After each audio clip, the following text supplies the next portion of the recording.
Let's go. What's up, everybody? Welcome to the Artists of Data Science Happy Hour. It is Friday, March 11th. I'm your host for the next few minutes, Harpreet Sahota, before I hand it off to the one and only community member, Mark Freeman. Super excited to have Mark take over the reins today. Just a quick shout out for y'all. Released an episode today on the podcast with Brent Dykes. This one's all about storytelling, data storytelling. So please do check out that episode. I think you guys are gonna learn a lot from it. We had a lot of great episodes drop like this month in general. Last week had one with Fabrice Messidor, just talking about how he broke into data science. Did one with Justin Wynn. We're talking about Justin Wynn's the guy that does the Declassified College podcast. Did a couple of other podcast episodes with Liz Fosslien, co-author of No Hard Feelings, and another one with Alyssa Simpson Roshworger. So definitely lots of great episodes to check out on the podcast. If you have not yet checked them out, please do. But the newest one is with Brent Dykes. Also, huge shout out to everyone who supported with the Buy Me a Coffee initiative that I set up to kind of help kind of get stuff back up and running. Shout out to Matt Diamond, Russell Willis with the massive support. Russell, that was incredible, man. Thank you so much for that love. Shuaib also hooked it up as well. You guys, thank you so much for your support and kind of helped me get back up and running while we figure out this stuff with the basement and the insurance and all that stuff. You guys' support is much appreciated. So thank you so much. If you guys want to help out, there is always a link right in every podcast episode to a Buy Me a Coffee thing. Go ahead, check it out, whatever you can to help. I'm going to use that stuff to buy me a new microphone first and foremost, and some headphones so that the quality is good. Other than that, man, I'm gonna sit back for just a couple of minutes because I miss all of y'all. So I'm gonna chill, but I'm handing the reins over to Mark, who will be your host for the rest of this evening. Mark, thank you so much, man, for taking over. I appreciate you stepping up and helping out, man. Of course. So what's good, everyone? Mark Freeman. If you've shown up here, you probably see me quite a bit because I come here almost weekly. But opportunity to help out Harpreet anytime that pops up, I'd love to. He's done so much for my career, this space. So always happy to be here and support whenever I can. Also hang out with these lovely data folks and data nerds, and also seeing people on the LinkedIn. Shout out Sarah Magram celebrating that you got a second interview. How amazing. So I will be peeping the LinkedIn. If you have questions over there, and if we have questions here, happy to have that conversation. And so to kind of kick us off first, one of my first questions, I put out a post today on LinkedIn asking about what's your data dream team? Many times there's a lot of data initiatives where companies like, we need data, we need to have all these initiatives, and then they hire someone and it kind of goes wrong. So, what if you had kind of control, what data dream team you would want to have as maybe as a leader, or if you're someone new and you're trying to think, what type of person I want to be on a new team, what would that dream team be for you? For me personally, I said first would be data analyst, then data engineer, and then data scientist finally.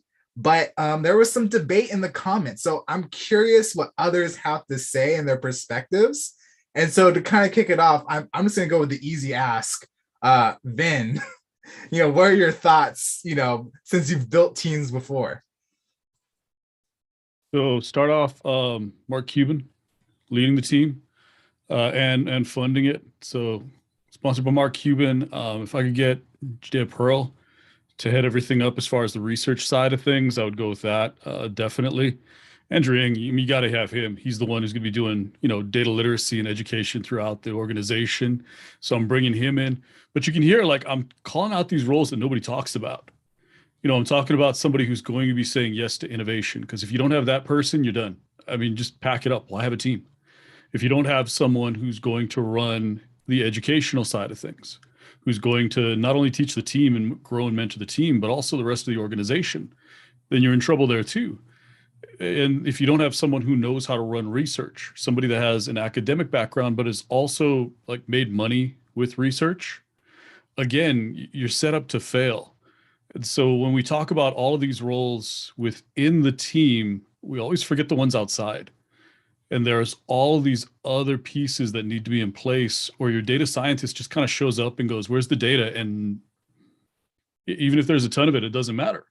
Your data engineer is like, "All right, I'm going to start gathering data. Why? What are we gathering data for?" And so, you need your data engineer, you need your data scientist, you need a machine learning engineer, you need somebody on ML ops, you need a product manager, but then you also need all of these connections to the business. You need to figure out a way to scale, a way to grow. And the more I think about it, trying to bring in one or two people to kick things off, I don't know if that can work anymore. Like when I first started, it was, solo. I was the data science team, but like in 2014, data science was really easy. It was kind of over glorified analytics, and big data really wasn't as big as it is now. And the field isn't as broad. So I'm wondering, I just don't think you can do it with one or two people. I think you need to, you need the analytics foundation, you need the data foundation first. So if you don't have that, obviously get there, but you almost immediately from there take the full plunge and go off the cliff, not, down the stairs. So I would actually want to follow up on that kind of statement. Is you're saying it's requiring a team. That requires a huge investment.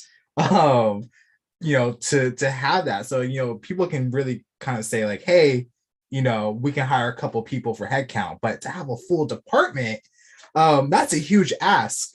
How does someone kind of make that buy-in for leadership to actually set aside the budget to even do so? Because that's a huge risk. That's Mark Cuban. That was that first person that I said to bring in, because if the team's not working towards something innovative, if the team's not working towards building things that will generate significant revenue, because free cash flow right now is hard to find. Companies are struggling for free cash flow, and they're getting punished. If you do like long-term guidance where you say, well, I'm going to have to guide down a little bit, your stock price goes down 20%. It's wild. Tech right now, the valuations are getting pummeled. And so this is the dilemma. If you can't have someone who has that long-term vision, who's willing to, and Satya Nadella is another great example of this, of someone who can come in and explain, look, we're all in, and here's why. Because this is the revenue stream of the future. Here's why we're putting all this cash in and doing it the right way. Because if you look at the way Microsoft tried to get into cloud, they did it sideways, and they didn't put a whole lot of effort into it. And Azure was kind of a train wreck to begin with. And then you had Nadella take over, and he basically said that, like, I'm all in on cloud. And so as a company, even as a small company, if you're getting into data science, you have to have someone who has the vision, who understands not only how the product is going to work, but really how the business has to transform in order to support it. And you have to have this concept of revenue, like crazy amounts of revenue, not just over the next 6 months, but looking out 5, 6 years. If you don't have that sort of a vision, if you don't have that Mark Cuban type or the Satya Nadella type, you're in a lot of trouble, because that investment, you're totally right. There's no way to justify all of, and we haven't even talked about like the infrastructure money. We haven't talked about all of that transformation that costs money, and you have to bring in leadership and expertise. There's a lot to be done. If you don't have that revenue stream, pot of gold at the end of the rainbow, there's just no way for the business to justify everything you have to do. You end up going halfway, and you lose more money because you're spending, it's still, 2-3 people and the infrastructure over the course of a couple of years. It's a lot of money. And if you don't get returns, then you're just sinking 3 years of time or 2 years of time and all that cash. Awesome. I just want to quickly, before I ask other people questions, if anyone else has thoughts on this question of this data dream team.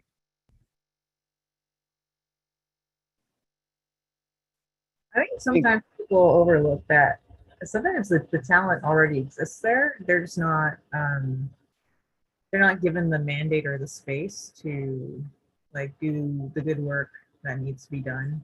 Like we have this kind of experience on my team where we like went through this massive change in the company, and before that, a lot of the work was definitely valuable. I'm not going to say the work was never valuable, but it did feel sometimes like we were spinning our wheels on like fighting mini fires as opposed to building like more of a fireproof house.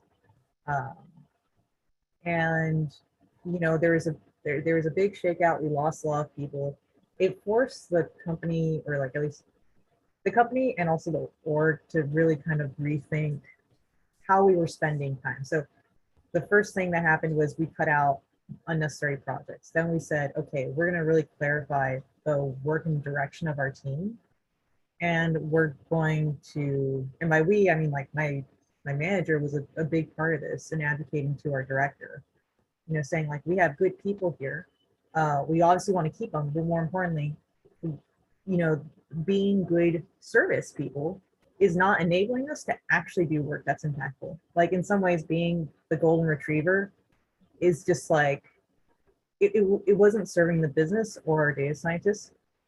And so she did a lot of work in advocating, both for, or, you know, the executives above, but also getting input from us too on like sort of what we wanted as a team. And so sometimes there's a lot of like unlocked talent that's already there, but you still need, like, you somehow, like, there needs to be some kind of change. And unfortunately, a lot of times that transformational change either comes from like bringing someone external in, or it comes from like a crisis point, you know, where then people are like, oh yeah, like, you know, we need to do it. And sometimes it's like people know they should have been doing things a better way, but they just like need an excuse, like, oh, like we lost half our people, so now we can't do things the same. Because it's like, well, that work was always kind of low value, so if it could just kind of get tossed out the window, then why were we ever doing that work? But you know, so I think that's something to kind of think about too, like just to play devil's advocate. But you know, like I would love to have a Mark Cuban, right? I mean, who else is going to rep better than Mark Cuban? So before I bounce out and give Mark full reins, I'm wondering how much the maturity of the, like, you know, data maturity of the organization would impact the starting lineup of that data team, right? So I've been like the founding member of a data team like twice, and both times the zero, you know, data maturity, and it's been the both times are extremely painful. And you know, I'm wondering how that changes some people's responses. But I think either way, I think one of the first hires, if not the first one, should be like a data savvy product manager who's already maybe familiar with the company, or who's already internal to the company, who can really advocate for some of the work that the other people might need to do. And then definitely, I think without a doubt, the second hire needs to be like a data engineer, because data scientists, data analysts, we're end users of data, right? Or like an analytics engineer, you know, one of those hybrids, because without that infrastructure in place, like we can't get work done efficiently or effectively. Now I'm going to catch up on the discussions and here I goes, but I'm interested to see some responses to that. And I totally agree with Vin's statement to clone Greg. If we can just all clone Greg, we'd all be set in our data careers. And also just a quick reminder too, if you have any questions, please message me in the chat or put in LinkedIn and I'll put you in the queue. And so we'll go with Russell first for your response. Thanks, Mark. Yes, I think great input already. I think Vin's comments were on the mark for organizations that are large, have a big war chest or budget, and have a lot of bandwidth of workforce that they can allocate to the problem. But say for a very young organization that's, you know, barely in the double figures for the organization, I think Harpreet's comments are more appropriate for that size. And whether it be a data savvy product manager or a business savvy data person, I think there's a threshold there that, you know, with a good crossover of say a middle 50% that could go either way. But yeah, the scale of the organization is a significant criteria for making that decision.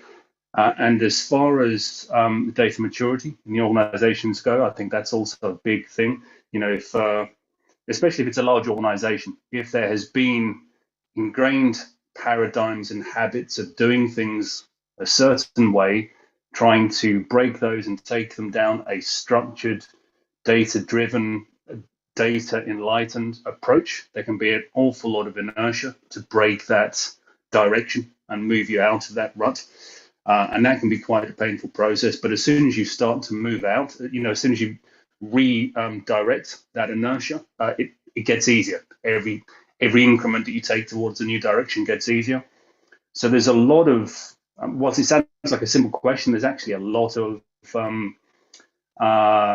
permutations to that. But I liked your approach with the analyst first and the engineer for the low scale early stuff. But for a big operation, perhaps the engineer first. And it also depends how much data is available at the outset. So not just the quality, but the quantity of data available also. Awesome. We'll go over to you. Kasab. So, I mean, this kind of throws back to what Harpreet was saying, and kind of also throws back to a couple of the videos, Vin, that you posted on your YouTube channel, was it maybe a year ago, right? How do you get buy-in from a company, right? That's the biggest thing. You need buy-in from leadership. If they're not seeing the value in it, they're not investing the money in it. If they're not investing the money in it, you're not going to get a team up and running to do some serious work, right? It doesn't matter how good you are. There is a physical and real limit to how much impact you have on a huge organization from a data perspective, right? As an individual, eventually you're going to need a team around you, including data engineers, including infrastructure that can help you sort, everything out that you need to host models and train models to sort out your data. So how do you get that buy-in? Do the people at the top actually understand the value of the data that they're sitting on? Do they understand the cleanliness of the data that they're sitting on, the potential business impact that it can have? If they don't understand that, no, you're not going to be able to convince them to put together a full team, right? And that's where it takes, experienced data scientists, and maybe this is where I started believing in consulting, machine learning and data science as a consulting thing. Too many times a company might say, oh yes, we need machine learning. Oh yes, we need data science, right? Let's do it. But then in order to do it internally, you maybe have one person who's there in the company as a VP for 6 months before they move on to their next big career move. And they want to say that they led a data science initiative. So they hire 2 data scientists, put them in the shit, give them pretty much nothing, and then watch it flail. It survives long enough for them to put it on a resume and move on, but it doesn't have any real impact, right? And you see it a billion bloody times. I'm sorry, language, but geez, you see it all the time, right? Cut to the chase. That's when you need a consultant to come in and give you that significant expertise at a management level, at a C-suite level, to say, hey, this is the data you're sitting on. Here's the value. Build the business case. If you can build the business case, I can guarantee pretty much any C-suite or executive team is going to sit up and take notice. Until you can build the business case, they don't give a damn. And fair enough to them, right? So yeah, what do you need to build the business case to give you that full team? That's how you get buy-in.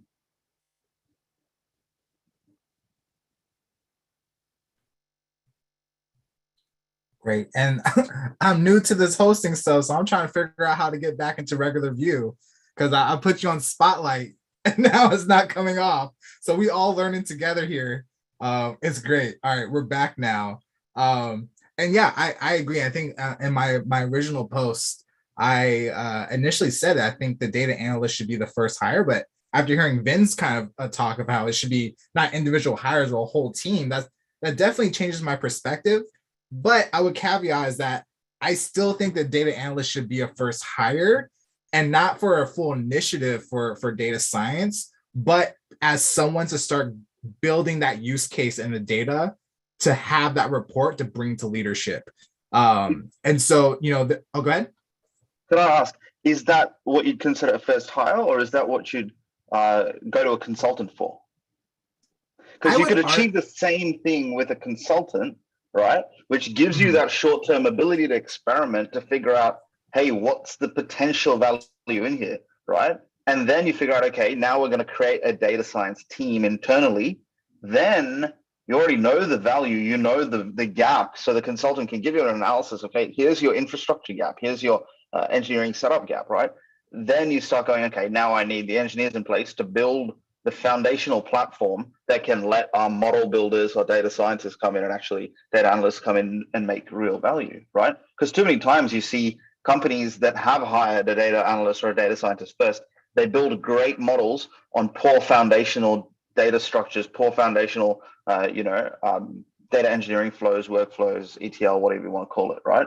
Too many times you see that foundational bit just missing, and then it takes a couple of years of that, and then it's just not really giving the real-time benefits to say, okay, crap, we need a full data engineering team to flesh out that. And then you go through the situation where you've got these janky models that have been deployed for like a year, and then the whole company's got to take this big initiative to refactor the whole damn thing, right?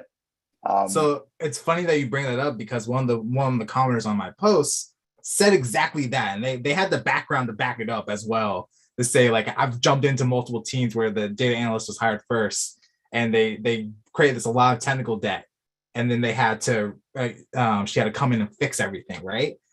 And I agree with that, and so I just want to posit, like, potentially, and I hear the argument, like, why hire a data analyst when you can hire a consultant? And I think the big thing too is like this buy-in component. And so again, I think I should probably reference the other consultants or people who have hired consultants. When a consultant comes in, how hard is it for, when they give their recommendation, for the whole org to accept it and want to move forward with it? I think there are some wins with that, but I feel like someone who's within the org and who's working with those people, building that rapport over a long term, can start getting to those real questions that a consultant jumping out may necessarily not be able to do. I think consultants are amazing. And I think that, for the right case, we have some consultants here. But that's the argument I'm making, is that there's this long-term rapport and they're starting to build up this case. And the data analyst is more so, instead of trying to build this infrastructure, they're more tactical of like, where are the low-hanging fruit to make people start caring. I think the data analyst is, rather than being an actual like infrastructure huge piece, they're more a catalyst to actually get the company to be like, oh, actually, this data thing is actually really cool. We should start paying attention. And oh, I want more data, but we have all these pain points, right? And then I think it'll be worthwhile to kind of bring in the consultant. But I'm open to any like pushback on this as well. And I think you have some thoughts. 100%. I've got some thoughts on this one. All right, so 2 questions. This sounds like a different problem, right? So if you're hiring a consultant and you're not willing to take their feedback seriously, have you hired a consultant that you trust, right? In the sense that, have you hired someone who's actually good enough that you say, okay, this person, I'd take them seriously, right? If you haven't done that, you've just wasted your money anyway. You got a $10 consultant out of Fiverr or something, and you don't trust their response. That's on you. You get what you pay for, right? Don't do that. Secondly, if you do go with a consultant that's bloody good and knows what they're talking about and that you trust, and you've paid tens of thousands of dollars for them to investigate this and give you a serious report, why are you not willing to back that? Why are you not receptive to their feedback, right? Now, trust me, I'm a person who's like, in-house. I trust in-house because we have the value stream built in, right? That makes sense from a product. That makes sense from a long-lived investment in a product. But that consultant piece, if you're going to use it right. Like, actually have that investment in understanding, what are you hiring, who are you hiring, and how does that add value to you, right? If you're going to pay tens of thousands of dollars, it's on you as an executive to make sure that there's follow through on that, right? But playing the devil's advocate here, right? Are we then optimize? Let's say I want to flip my logic on hire a consultant, then hire the engineer first, and the data analyst, right? Let's take it from the perspective of like, that works for a large company who can afford really high quality consultants, and then who can afford to build out an engineering team because they're sure of the return on investment in, say, 2 years' time. Let's take a small team that doesn't have the financial backup to do all of that upfront investment, right? What if you can get a data analyst or a data scientist in to prove the model in in the real world, and you go through this cyclical pattern where your first models are going to be janky and crap, and there's no infrastructure that's properly done for it. And then as you go, you got to cyclically keep adapting it and improving it and improving it. So is that necessarily a wrong way of doing data science? It might not be the gold standard from scratch, but you might be able to build to that, right? And is there a use case for going one way or the other based on literally how much upfront capital you can throw into it? Love this. Definitely expanding my perspective on this. I appreciate you sharing. Let's go to Makiko. You have your hand raised. All right, I was looking at the thread, and then someone was like, dress for the job that you want. And I remember this one, not at all relevant, but it was hilarious. There was these two guys at this one startup where they were constantly razzing each other. This one guy shows up, talks some more, nonsense to the other guy, and the other guy is like, that whole dress for the job that you want is right now you're dressed like an absent father that just gambled away the family savings in Vegas. And it was hilarious. You need to see a picture and you're like, oh, yeah, that is how it would look like. No, but I guess do you think the kind of one problem though, like in this whole discussion is like we're making certain assumptions, right? Like in some ways we're almost making an assumption that a business is like totally data illiterate and they're 100% starting from scratch.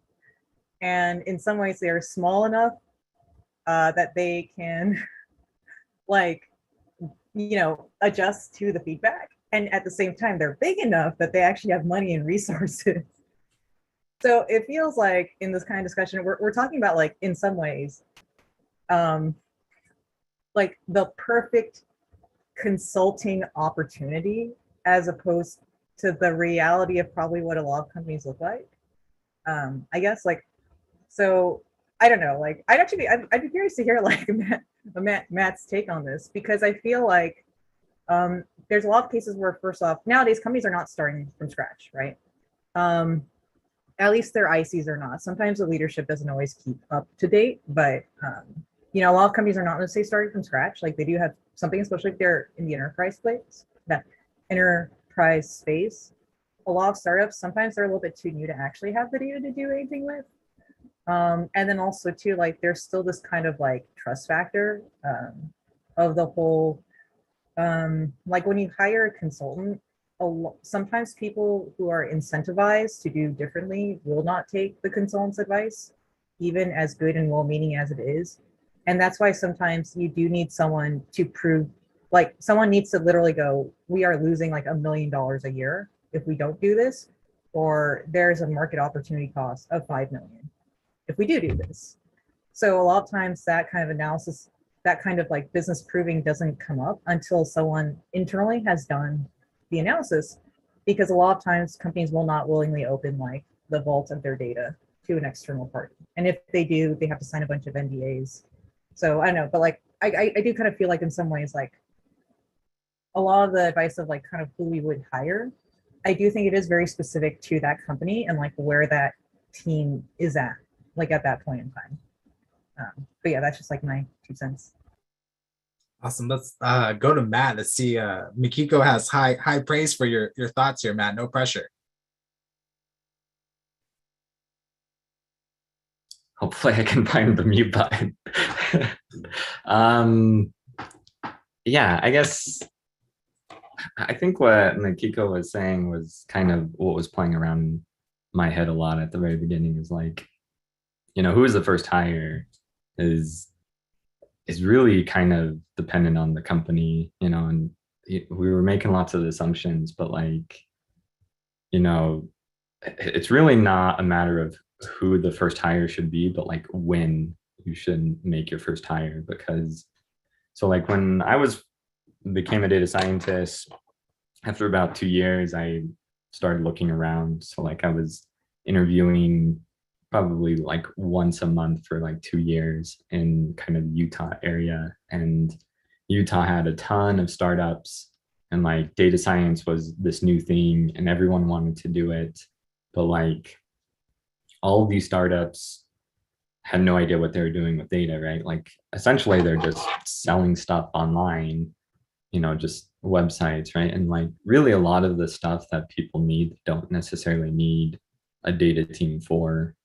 And so, yeah, it really just comes down to, like I got really far in most of those interviews and ended up turning several of them down just because, the company wasn't ready for really that investment into data because they didn't have the data, right? So like really before any team happens, like you need a company that actually has the data and the needs.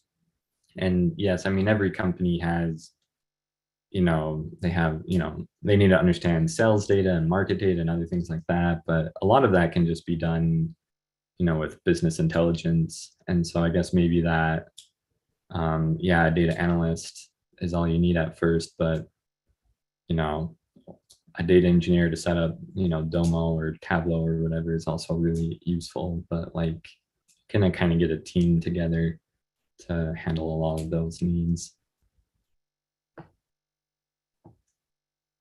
Awesome. And I know, Russell, what are your thoughts on this? You have your hand raised as well.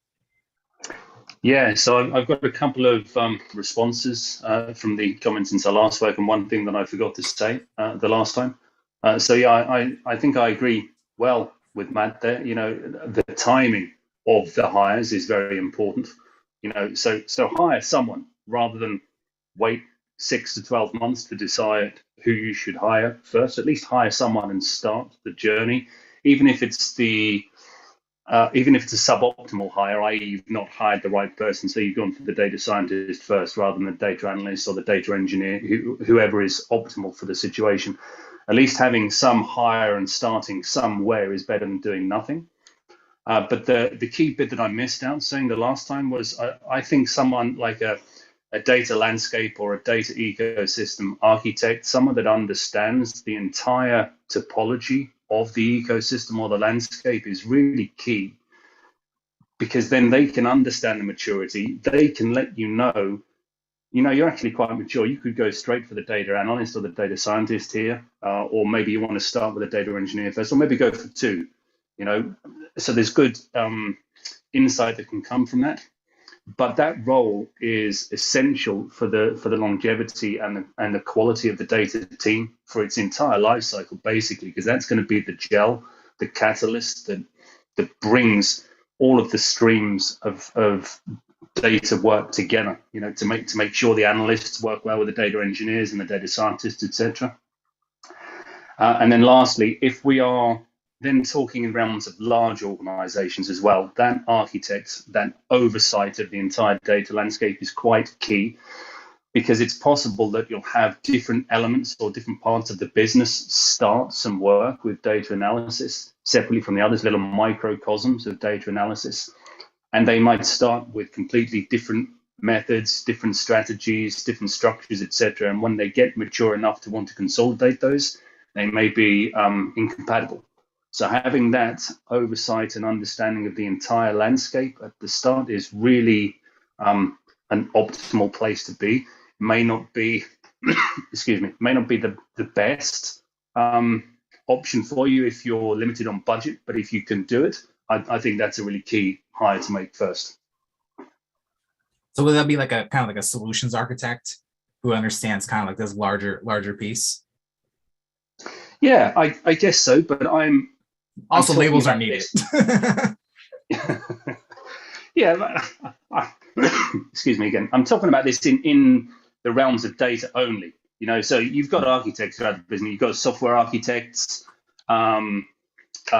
solutions architects, and everything. But I think it's important to have one for data as well. And then those architects can have their own steering group as well, so that they meet regularly to make sure that the overall structure of everything in the organizational ecosystem is also working at the same kind of synchronicity, and there's nothing is going to throw a wrench in the works, as it were.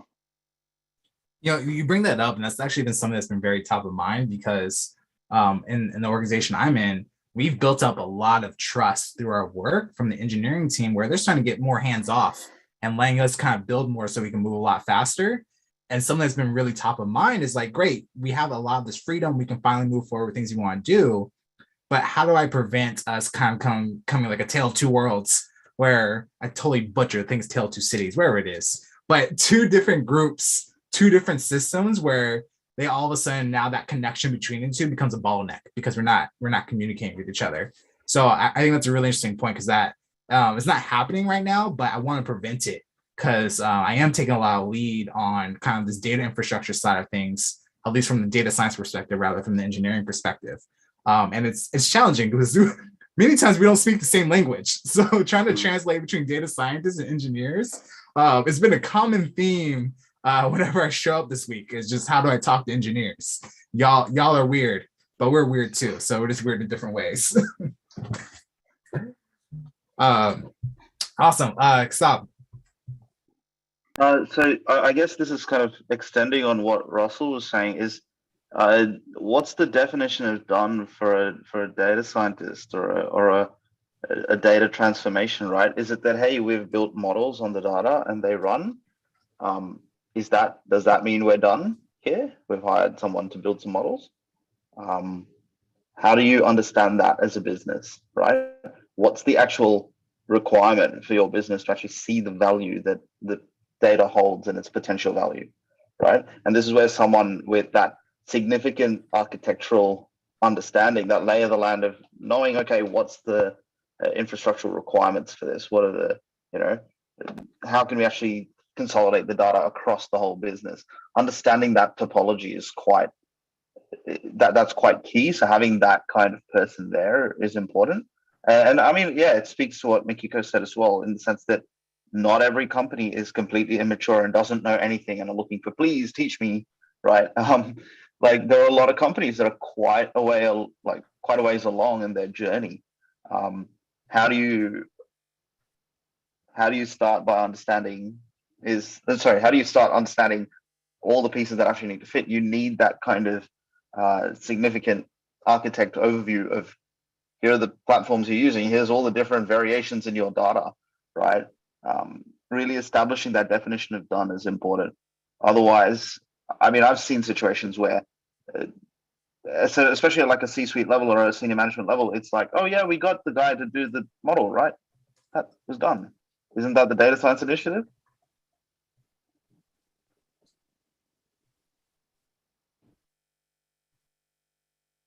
Awesome. And it kind of stops there.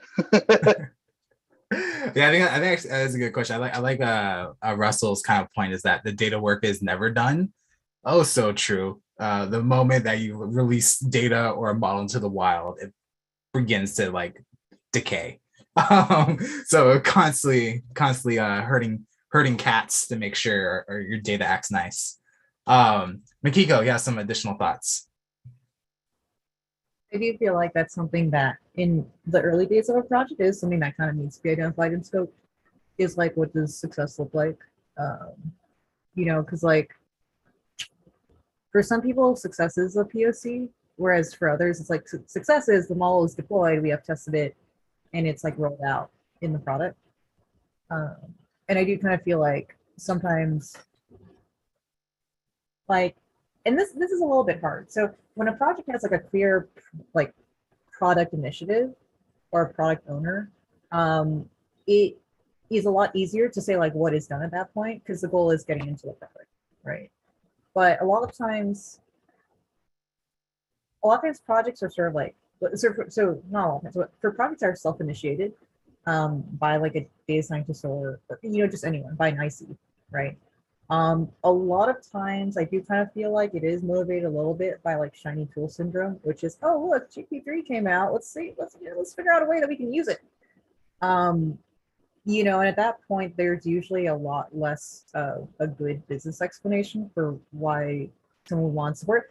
But at the same time, a lot of the coolest products that we have nowadays, right? Like for example, a lot of like Google's cool products, they were sort of developed during 20% time. So I think there just needs to be kind of like a clear grounding and understanding of kind of, especially like if you have a project, for example, that doesn't have a product owner, or even if it does have a product owner, it should still tie to some kind of like strategic, there should be alignment to the strategic goals, right? But I do think I feel like if you had to like ask like 5 key questions when you're first getting started with a data science project, like, and sort of, like to make sure that's successful, I would say the first one is literally like, what is the what is the output? Is it like an API endpoint? Is it a container that we deploy to like, you know, GCP or some other, or AWS or whatever their solution is? You know, like what is like the data requirements? Because if you don't have the data and there's just no way to get it, then we shouldn't even be like talking about the project. Who's like owning it? Like once it's been, like everyone can agree on who owns it when it's developed. I feel like the kind of arguments come up when the model's deployed. So it's like who is owning the maintenance and the operational aspects of that model. So if it breaks, like is the data scientist doing like pushing the new updates, or is it like the ML engineer or whatever? Like having that RACI chart, I feel like is so important. And then also to like having a deadline. And the way I look at it is like, if you don't have a deadline, then it's probably not important to the business. Because that's honestly where you get like, to me, it's the most annoying thing to like see like the business partners come back and go like, oh, we need this in a month. And I'm like, I'm sorry, like, you know, I'm not here to pay for the fact that you weren't on your schnaz, you know, you weren't doing your business and like letting us know like where the project was going. But at the same time, that's also a way that you can then sort of extort some, you can get some good kudos for the future. So, you know, maybe around promotion time, just everyone should have that promotion notebook, that packet, right? Just go do a line on this day, this PM screwed me over, and and I saved the project. Right, everyone has a brag book, so that's sometimes some things are worth like owning, and then you put in the brag book, and other times it's not worth putting it down in the brag book. Yeah. Awesome. Well, we'll move on to thank you, Makiko, for sharing your thoughts. We'll move on to the next question. We have Sarala, who I believe is a new guest for us. You had a question, so I'm super excited to kind of hear what you have to ask.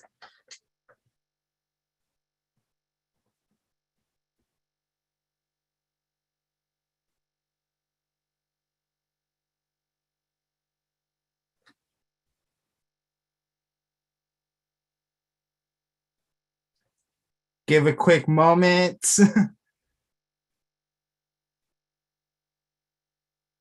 That moment you take a bathroom break. Yeah, we can go back. Eric, I know you had a question. I did. So I've been working on this project, and I shared it on LinkedIn. It was my like Murphy Index, Irish name scoring thing, right? And so Harpreet had an interesting idea. He asked if I was like collecting any of the data, and I was trying to think like what I could do that would make it worth collecting anything, one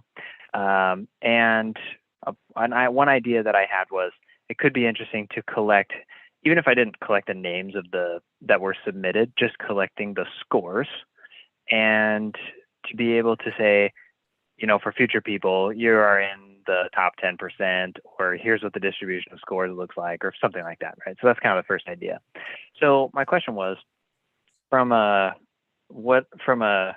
GCP or AWS, like in terms of that, it's just a Streamlit app right now, and all it does is run the little calculation based on like the pickled data that I have in the code.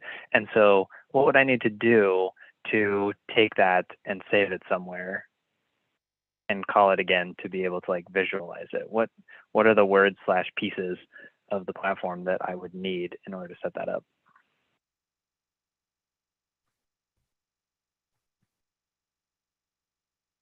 So that's definitely outside my wheelhouse. I think it's more so going to the ML ops side of things. You're asking about where to store your models and whatnot. So I'm going to look to Makiko, who's on this side, at least for me. The residential data engineer that's in the house now, Mr. Sharp, actually, for what would be good data storage solutions. I'm not too familiar with Streamlit, but okay, so it just like, when somebody types their name in, it just saves it as a variable and then does stuff with it. That's all. Like super simple. like, is this running on the cloud or a server or what exactly? Anyways, Yeah, like, it really, it's on Streamlit Share. like, it seems like this is just a very simple application that I would probably just save it to a text file and then log into the server and download it. And then if it's, not something that is being saved, like it's in some container that's being destroyed, if it's not being used, then I'd probably like push it to like just a Google Sheets and then go from there and figure out maybe how to connect it to something more permanent from there.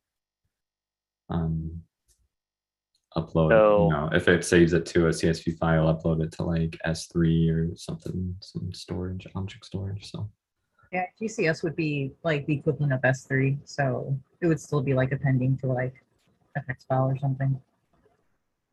yeah. Okay, so first grade question to your first grade solution.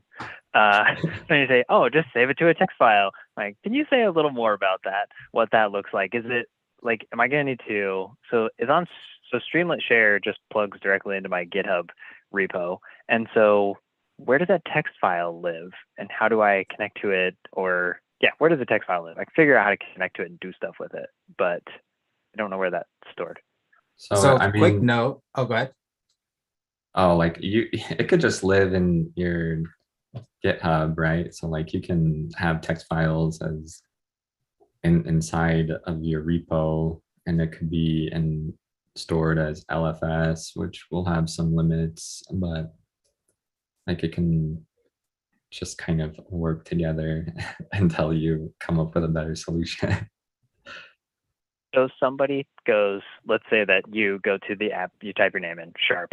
So it's going to grab that and then push it to, like, it's going to, when you load it, it's going to like pull the text file or pull the repo or something, update the text file, and then push it back. Yeah, so when you're visiting it? if you store a file in GitHub with LFS, large file storage, it is your GitHub repo is literally just saving essentially a URL and pointing to the storage, and that file is Okay. being stored in some cloud storage similar to S3 Oh. in the back end. And so then you can just constantly update the actual file, and then inside the GitHub, it'll just keep on pointing to that source since it's just a pointer. Does that make sense? Yeah, okay. I didn't know LFS was I didn't know it was a thing, and then until 5 seconds ago, and then I didn't realize it was like a separate thing. So this is good. Okay, cool. That's really helpful. I can. Yeah, I can and appreciate honestly, that this now. might be like a terrible solution overall, but it's just like I have no idea what you're working in, so this is just throwing out ideas. So Also, It real sounds quick, simple and workable. shout out to LinkedIn. Paul Fentress is saying that Streamlit has a Streamlit cloud option to save your data. So I tagged you in there, so you might want to check Thank that you. out. There may be something already pre-built within Streamlit to make your life easier. Oh, that'd be awesome. That must be why they got purchased by Snowflake. I was gonna say that's where they're Match monetizing. made in heaven. It's the data storage. That's what they're gonna be. Yeah, that's where the pricing's gonna come in. It's like the number of notebooks, instances, and data storage. Ah. Alrighty. Cool. That's helpful. Thank you. Awesome. So let's go back to Sarala. Let's see if you're available to ask your question.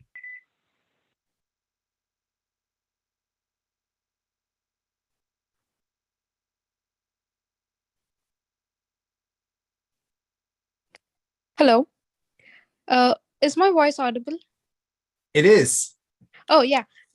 Great. First of all, thank you, Eric, for sending me an invite to the session. And it was great meeting all of you here. And I'm really happy so that, at least I can post one of my questions here. So my question is, I am a SQL data analyst. I do anything and everything with SQL. That is what I do daily. And I'm an occasional Python developer as well. So right now I'm at a phase where I feel that I am kind of stuck in with the SQL and the Python. I would like to do more. I would like to go beyond the SQL and Python analytics. So I thought maybe venturing into data science and machine learning would be the best next option for me. But then I'm not really sure where to start. When I look at the plethora of options that we have right now, I mean, it feels quite overwhelming. And I thought maybe I can ask this question and get your inputs on this to see what could be the starting or the very first point that I can start off with. For this journey, for my journey into ML, like I'm actually trying to build a good profile so that I can start applying and make that career transition. So if you can answer my question, I think it would be very grateful.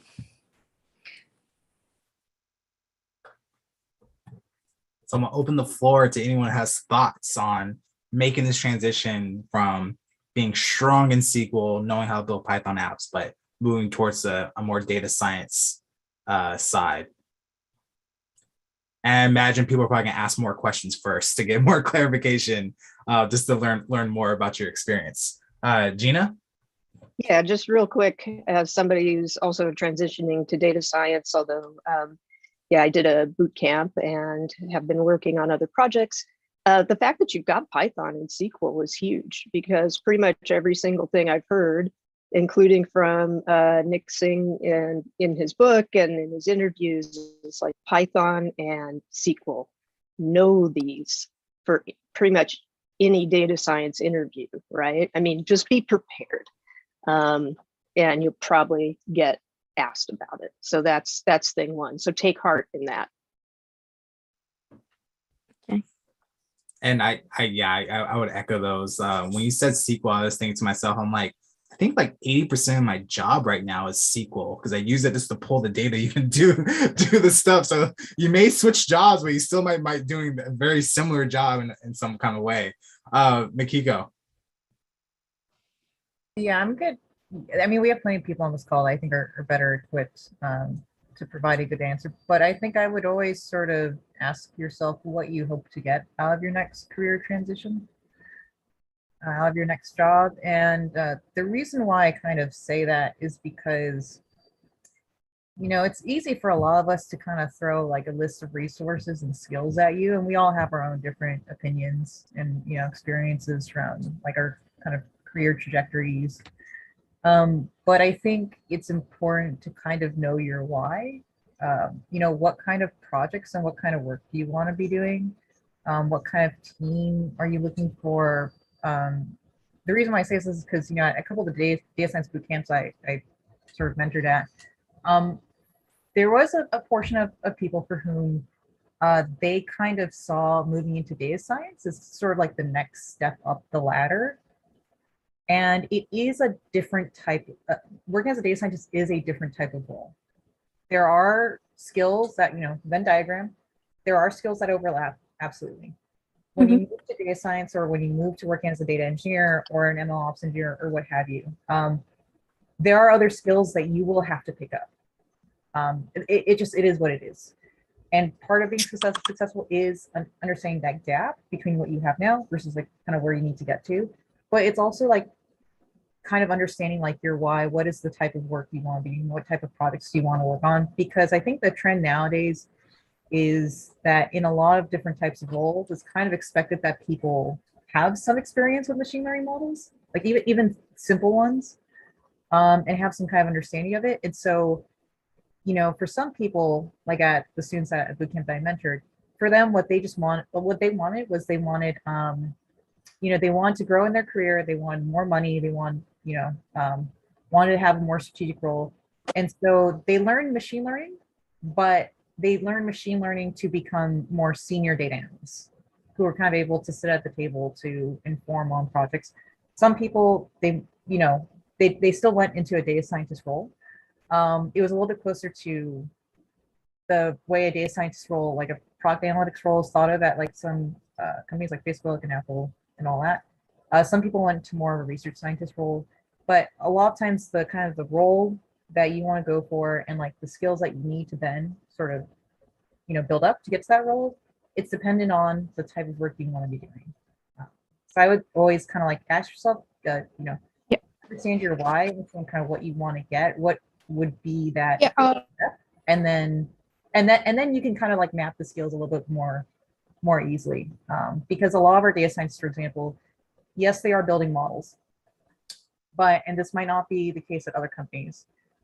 They're building models that will get into production, so they do need to know some engineering skills, but also they're working very closely with product, and so a lot of times they are also developing that kind of like, I don't want to say deep domain knowledge. Like you don't have to know like 100% e-commerce to work on an e-commerce app, but if you're working on a recommendation app for an item to go into like a cart, it's probably good to just understand like, okay, like this is, like this is the funnel that products go through. These are the metrics that they care about, all the other stuff. So that's just kind of the thing I would sort of put out there. But other people can kind of talk more about the actual process, like Eric Sims, on how do you sort of pivot to become like a really successful, successful analyst and partner, and Mark too, and Matt Sharp here. So we have this on next, but I'm curious because you called out Eric Sims. If Eric, you have any quick thoughts? If not, that's also completely okay as well. Couple quick things related to what Makiko was saying, like just being a cool person to like talk to, and whatever goes a long way in opening up opportunities that you're interested in. And then just kind of that list of resources stuff. It's like, how do you get involved with it or get started with it? One, hackathons, because then you can work on somebody else's project that's definitely further down the road than your project that's an empty Jupyter notebook right now. Right? That's helpful. And then the other is just like, I try to find things that like are going to happen that helps motivate me, like St. Patrick's Day. It's like, okay, I can do a project about St. Patrick's Day. Halloween, I can do a project about Halloween. And it just makes me think about, like, helps me guide my ideas, because otherwise I'm just all over the place and I don't know what to do. And I'm just never going to start. And I just have too many ideas. And so like narrowing it down and just having something and then digging into it, you hit enough roadblocks to like learn lots of stuff along the way. So anyway, that's my quick 2 cents. I would also add, kind of, Eric, the putting a holiday next to it also time boxes you. So you're like, I have to get this done before it's Halloween passes, because like doing a Halloween project on November 5th, that you kind of missed the mark right there. No one's asking Exactly. you to, kiss me because I'm Irish. No one's doing that like the week after, like St. Patty's Day. Exactly. Vin has other thoughts, but Kasab. Okay, so I mean, I was essentially going to say something similar to what Eric was saying, where, yeah, sure, everyone's going to tell you to go build a portfolio, right? Easy to say, easier to find resources. You can look at every Medium article under the sun that says, "Oh, top 10 portfolio ideas for a budding data scientist." Right? Go for it. Knock yourself out. You're not going to stand out, right? Pick something that you're deeply passionate about and do a project based on that. Right, Nick Singh is a great example of this. I think from his stories, it was the R&B, something to do with R&B music. I think it was. I think it was something along that line. Right, do something you're deeply passionate about. Music. It was rap. Was it rap music? Right. Okay. Yeah. So pick something that you're deeply passionate about that's gonna set you apart. Right. Maybe you're the only person who just did a mad data analytics model on kebab shops. All right, because kebab shops are great. Right. So like, set yourself apart. Like that's what people are going to look for. That's going to say, "Oh, whoa, this is this person," as opposed to the 100 different resumes that came along that did the same project of, Medium.com's June 2020 article. Right. Set yourself apart. But I mean, Makiko asked the big question here, and I don't know if you're willing to or able to answer that question necessarily right now, but why? Like for me, it's very clear. Why am I in data science / machine learning? My mission is I want to bring robots to the real world. One of the big four challenges in that and is making them sense the real world. So to me, my mission is, how do I teach robots to see? That's the bottom line. Everything I do takes me one step closer to that, right? And sometimes I got to take a sidestep and figure out how cloud ops works to figure out how to run it on robots. But that's my big mission. Do you have an answer to that? I'm really curious to hear, Sarala, if you actually already have a cohesive answer to why. Um, for me, as a child, I was, I was always amused by the fact, when I would, scroll through YouTube and see, it would give me some of the recommended videos, right? At that time, I really did not understand the science behind it. I did not know that it is, there is a device that is tracking all my, the kind of usage and whatever I'm watching and whatever I'm seeing. And based on that, it is providing me recommendations. Is something that I was not aware at that time. And then gradually, when I actually, started working on my first job, for me, SQL was just like any other subject during that time. But after I started writing queries, and after I started noticing the kind of change it is bringing to the business table, because I would work with SQL to tell the team, okay, so this is how your product is working pre-market sales, and this is how it is working post sales. And if I am able to bring out such kind of insights through SQL, then I wanted to explore, go beyond the SQL and see what exactly I can do with the data that I have. If I have to give you an answer right now, it is just that I wanted to do and understand greater things with data. And for me, with the kind of knowledge that I have and the kind of understanding and the perception that I see around, I feel that probably ML or data science or data engineering would be my the very next bet that I can take it on. So for me, it is always leveraging the data that we have at hand to bring out the best to anything that we have around us. So that is my answer, and I am actually trying to trying to find ways to get there. But there is this constant feeling that whenever I go and check on the LinkedIn, I see people doing many things, but in front of them I feel very little or less. I don't know if I'm putting it correctly across, but yeah, I feel that I'm missing the trajectory that I have to get on to achieve my goals. And that's how I once reached out Eric, and Eric had brought me here. So yeah. So I Can I just say quickly a have quick some. thing about LinkedIn? Oh, go ahead. Okay, so I love LinkedIn, total LinkedIn junkie. But one thing I will say is, like, I can't let myself read too much into so many things that people post, because when I post something that is like something that I learned or something I'm stoked about, like I learned some really interesting stuff about like compliment naive bays.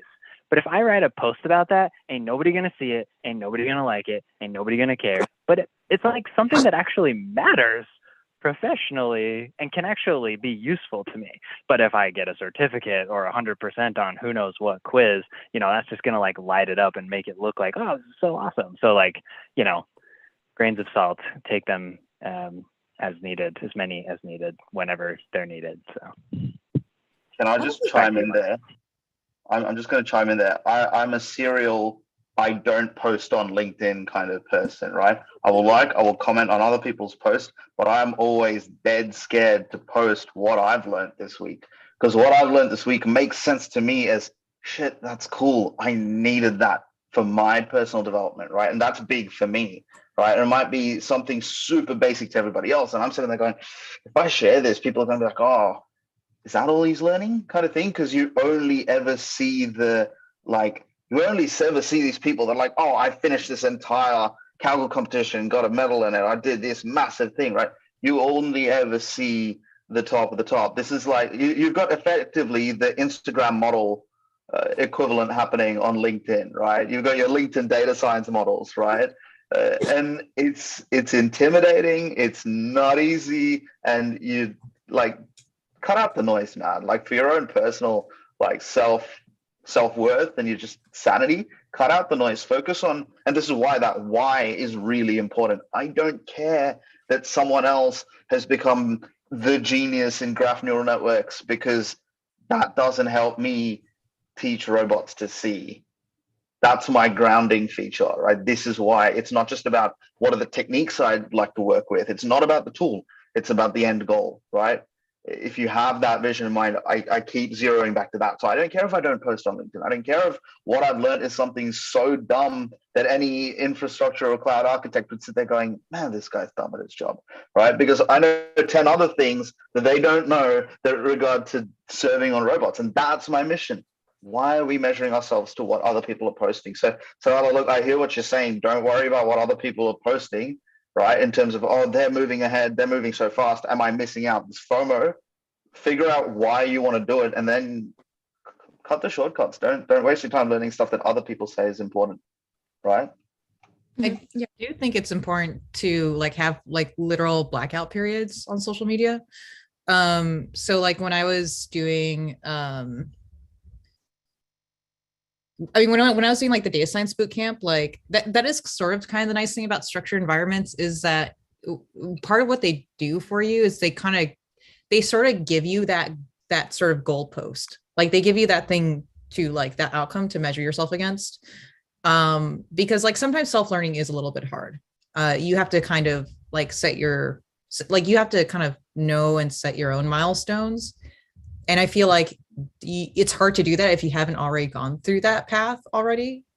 But for me personally, like I'm very, very obsessive about planning everything. Like it's actually kind of destructive sometimes, like how much of my life I live in spreadsheets, but it can kind of also help too when there's a lot of that. So something that does help for, I think, LinkedIn is to understand kind of like the landscape of like who is posting and what and why are people posting there. So number one, people are posting because personal brand. It does help. You know, it helps set the narrative for recruiters and all that. There is some abs talk going. I'm missing out. You know, so that's one reason why people post. It's personal brand. You know, there are a lot of people who have like a lot of accomplishments that don't post. And there are people like me who have like, you know, who don't really accomplish much and we just talk a lot. You know, the second like group that you see is a lot of like vendors and, you know, a lot of creators and all that who are kind of selling products and, you know, all that. Like there's a couple of us on here, right? It is what it is. We all got to make a living. You know, the third part is also, it's potentially people like around you also who are like searching for jobs, and it is hyper competitive. So I do think sometimes what really helps is, okay, so two pieces of advice I hear given to new people that I really think is BS. Number one, follow a bunch of like people and newsletters and influencers and all that. I actually think that's a terrible advice when you're new. Like, don't do that. There might be like one or two newsletters I would almost recommend to a new person, mainly because like there's this one newsletter where all they do is they list 3 blog posts, 3 projects, and 3 papers. That's it. And they send weekly. Like, I think that is very consumable for a new person, but anything more is really bad. So I actually would not even do that. Like, so if as a new person, if you're like getting into trying to job search and you're actively, for example, trying to build on your skills in your portfolio, I would just cut out a lot of that stuff. Like do like social media blackouts. The second part is like, you should work on projects, but you see a lot of people like their GitHub repos, like they have like all these like millions of repos and code gists. So I found out that like what some people apparently will do is they will just like fork something, they'll make a little change and then they'll call that a project.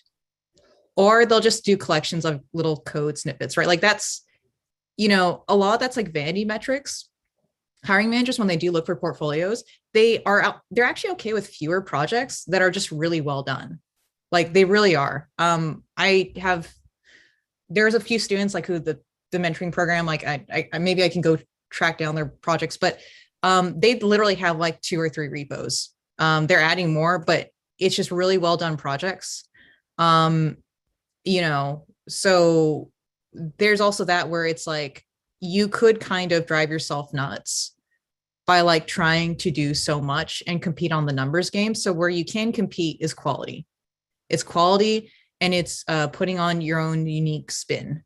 The thing that, okay, so the third thing that like the advice is given to new people that I don't really love is they say reproduce papers if you're going to data science machine learning. Honestly, don't do that. Like, unless you're going into like a research area, you know, I wouldn't really do that. It's nice, but the reality is that like for one thing, we do want more papers to have code attached. That's the real thing, right? Papers with code. So if you are interested, like you can take a look at that website. But what I would actually think, for example, that is a little bit more valuable for a data scientist that I don't see in a lot of data science, frankly, is improving like sort of basic software engineering skills. That's actually like really, really powerful.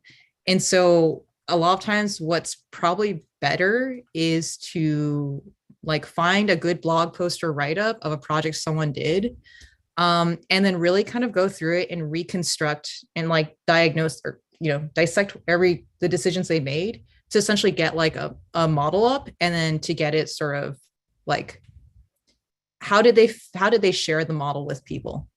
It could either be through like Flask, it could be through Streamlit, it could be through whatever. And like how well does the model run? Like if you download and pip install it on your laptop and it doesn't work, then I would argue that's not a successful project, right? Like a successful project, hypothetically, if you do everything well, you set up your virtual environment, you pip install or whatever, it should work. So, but that's more what I would kind of try to focus on, like really cut all that noise. Don't do all the following, all the influencer stuff, like really restrict kind of your work and learning to something that's like well encapsulated and high quality. And then eventually when you get there, like share your learnings on LinkedIn. It's kind of only scary if you sort of feel like LinkedIn is being done to you. But if you are a participant in LinkedIn, if you kind of build up that community around yourself, it can be a much more welcoming place. So that's, I know, a lot of words. See what I say? I talk a lot and no skills attached. No meat. There's no meat in my bite, but or my bark. There's no bite in my bark, whatever. But that's what I would say, like for new people. I do think there's a lot of advice. There's a lot of noise out there that honestly I think is just really not great if you're new and you're trying to pivot. But quality is never a bad thing, especially in a very crowded field. Thank you for the perspective. Yeah. Awesome. Sarala, did we answer your question then? Kind of trying to figure out these next steps for yourself. Yeah. I think I got a very good perspective on what I'm looking at right now.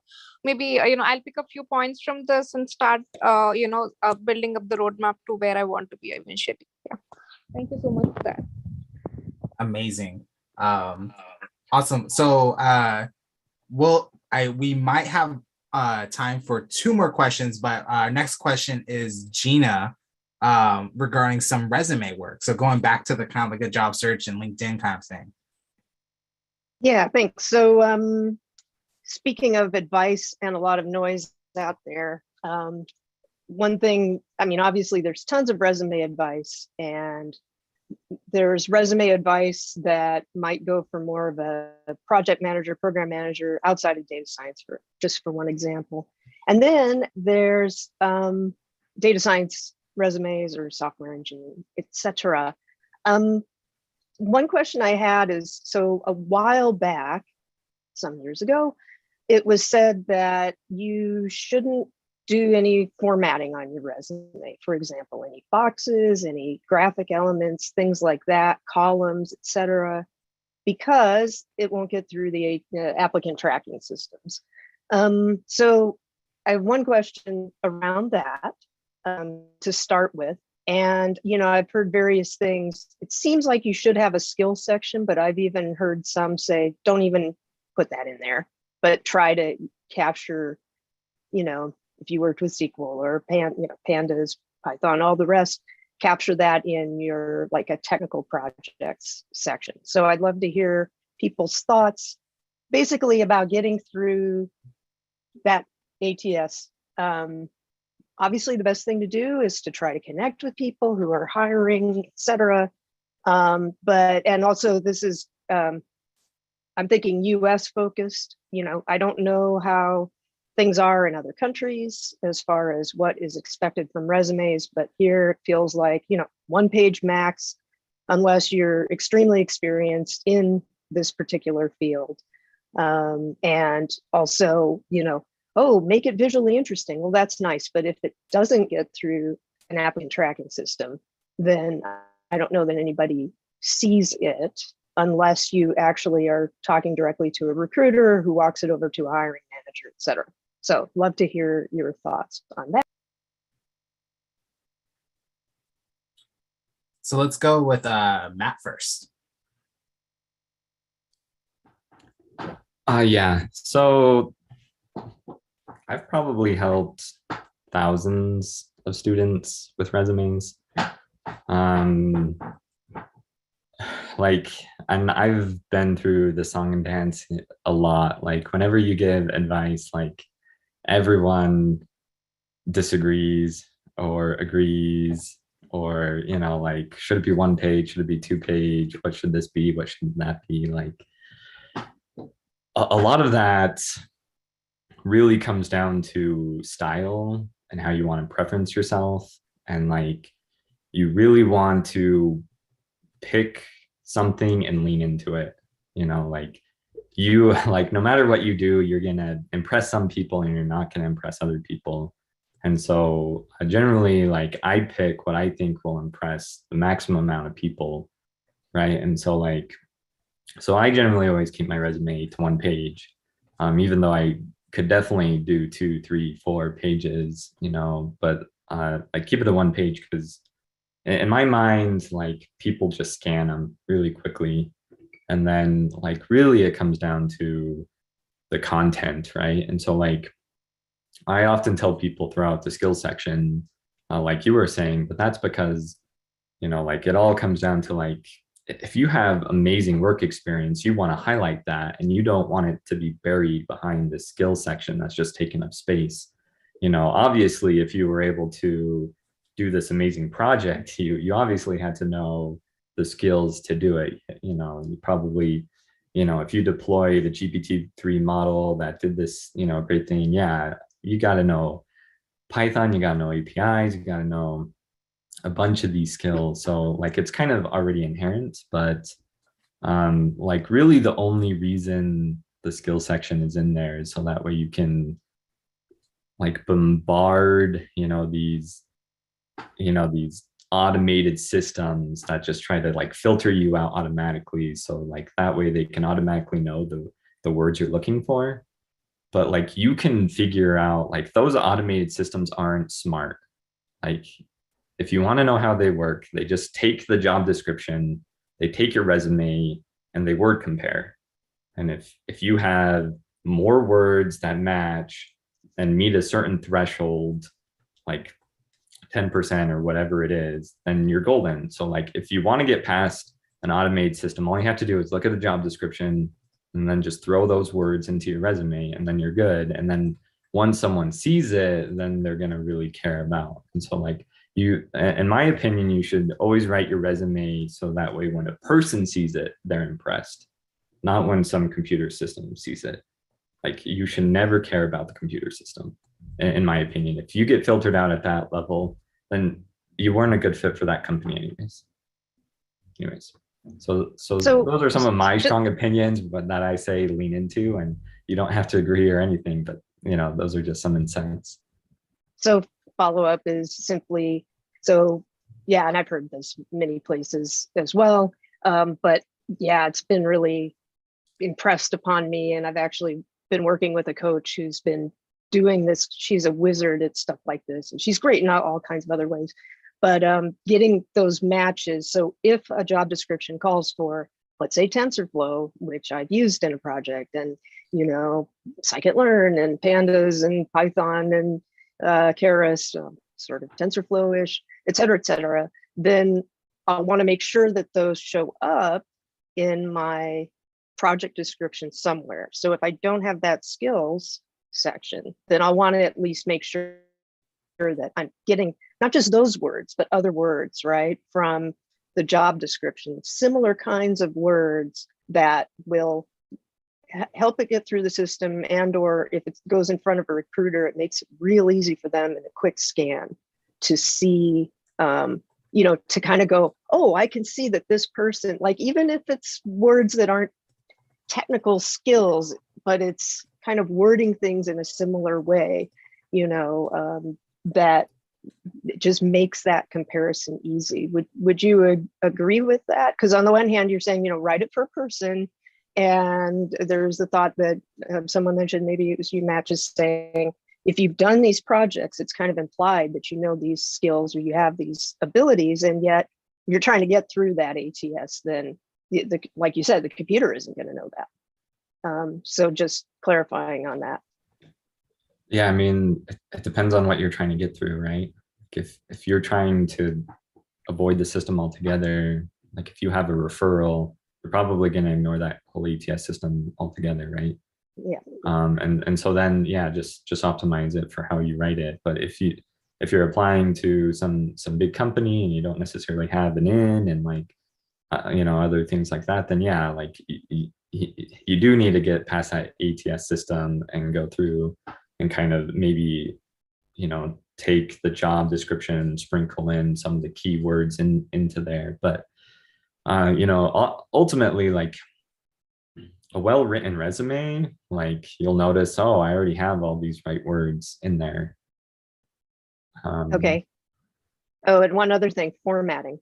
What do you know about, like, literally, back in the day, it was like, if you have a line in there, if you have like a gray box, a text box of some kind, that can get filtered out, or even just which format. I've heard people say, use PDF only. And then I've heard people say, use a doc, Microsoft Doc. And if it doesn't say in the application system, which sometimes it does not, then, these are like little silly technical things, but it kind of would suck if you are applying for something and putting some effort into it, and then you just get screened out and you don't even necessarily hear back or know why. Yeah, so the format, like, you'll know when you go and apply, right? Like if all you have to do is upload your resume as a PDF and that's it, like then that they're using some system that's extracting the information out of your PDF. And so then your format, maybe you might want to do a more simple format because then you don't have to worry about whatever system is screwing up extracting that information out. However, like still today, like they ask for your resume and then they ask you to fill out the form.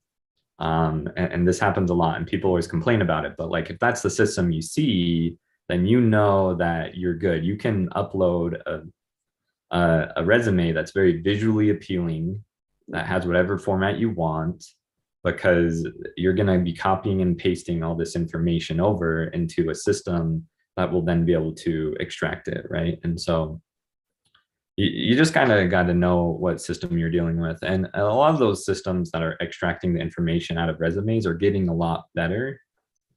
And so it's always pros and cons, right? But like ultimately, like you always want to try to get around, and like you can always, like if you can reach out to a recruiter and ask them about the system, like they're always happy to help you, right? Like if you're an amazing candidate, like no one wants to lose you because some system filtered you out, right? Yeah, that's what in fact, I was advising somebody on that the other day, but it was specific to where I had worked before, UC Davis, which Mark knows well, alma mater, right? Yeah, and I hear these stories about a resume goes through shared services, and in fact, somebody had reached out to the place where I used to work, and they said definitely apply, and then they got filtered out right away, and nobody was happy about that. And in fact, it was, I think, the HR people who were like, oh, we didn't see this person's resume, we got to get in touch with them or get in touch with shared services to get them to send it.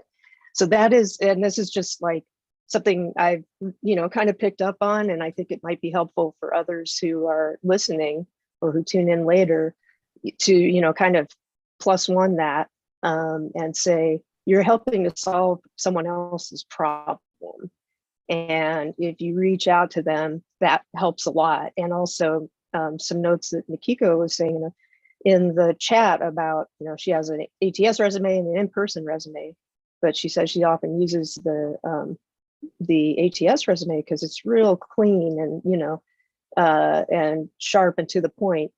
And as somebody who has been known for wordiness in my past, I've come to also appreciate like signal to noise ratio.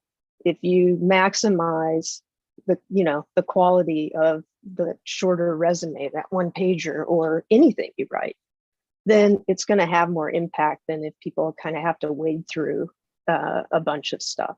So yeah, thank you for that. Thanks so much, Matt. And then we're coming up on time, so we got time for one more comment. So Saab, what do you have to share? Yeah, I mean, I kind of moved the other way in terms of skills versus experience, right? But essentially, it depends on you. If your skills are the things that are going to get you the job, put the emphasis on the skills. If it's the experience that's going to get you the job, put the emphasis on the experience, right? If you don't have the experience, put the emphasis on the skills and projects. And flip it around. Once you do have the experience, they're not going to ask you whether you know PyTorch or TensorFlow. If you worked for 10 years as a senior data scientist, I don't think they can really ask you either way, right? So who cares? So focus on your strength. That's the first thing to know, is what is your selling point? Is it the skills or is it the experience? The second thing is, who are you applying to? Is it a large company that's actually going to use one of those ATR systems or ATS systems? Or is it like a 10-man group? Are they getting thousands of applicants, or are they getting 20 to 50 applicants, right? If they're getting 20 to 50 applicants, they're not going to waste their time setting up a big ATS system. They're probably going to go through each one anyway, right? If they've got thousands of applicants, totally agree. You got to be careful what you send through. Just whatever tool you do use, make sure that it is readable from it. Like I know that using funky fonts is usually where PDFs sometimes encode things in a weird way. I know Canva does a few things with their fonts to, there's some of their proprietary fonts become hard to read. I found one ATS system reads my name backwards, but I've been in that weird situation that I've had a HR recruiter reach out to me saying, hey, your resume broke our ATR system, but we really liked your resume. Let's have a chat, right? Which is the most bizarre experience I can ever comment on. But that's a new strategy. You break the ATS and then someone has to look at it. Like, it clogs, it's like a paper jam, so to speak. I wouldn't, it's not my highly recommended strategy, but just know one thing, like, yes, I'm a believer in visual resumes, right? It helps a lot, but essentially I'm throwing back all the time to some of the stuff Vince said on one of his videos, is your resume is the thing that you spend a lot of time creating, but people spend very little time reading. So how do you get the minimum effort to get the resume that matches the 100 different jobs that you're trying to do? Value your time, man. You don't want to spend 4 hours writing a resume. So sometimes keeping it simple is good. Or once you have a visual template and an ATR template, just update it and move on. Don't reinvent the visual every single time. I spent 22 versions in 2019, which I think 20 of them were a waste of my time. So don't do what I did. Awesome. Well, we're at time now. Again, thank you so much for everyone showing up and sharing this awesome conversation. And big shout out to Harpreet for trusting me with hosting your show. So excited to chat with y'all and nerd out about data. He has his phrase, the one life thing. I'm bad at memorizing things, so like I'm just gonna butcher it. But I will leave with this: is that I live by in every seat is a teacher and every seat is a student, and we're all learning from each other, and everyone has the opportunity to teach someone else. So I feel that every time I show up here, and I really love hanging out with y'all these Fridays, really helping out my career, and also hope that your careers have moved forward as well from being here. All right, have a good weekend, everyone. See ya.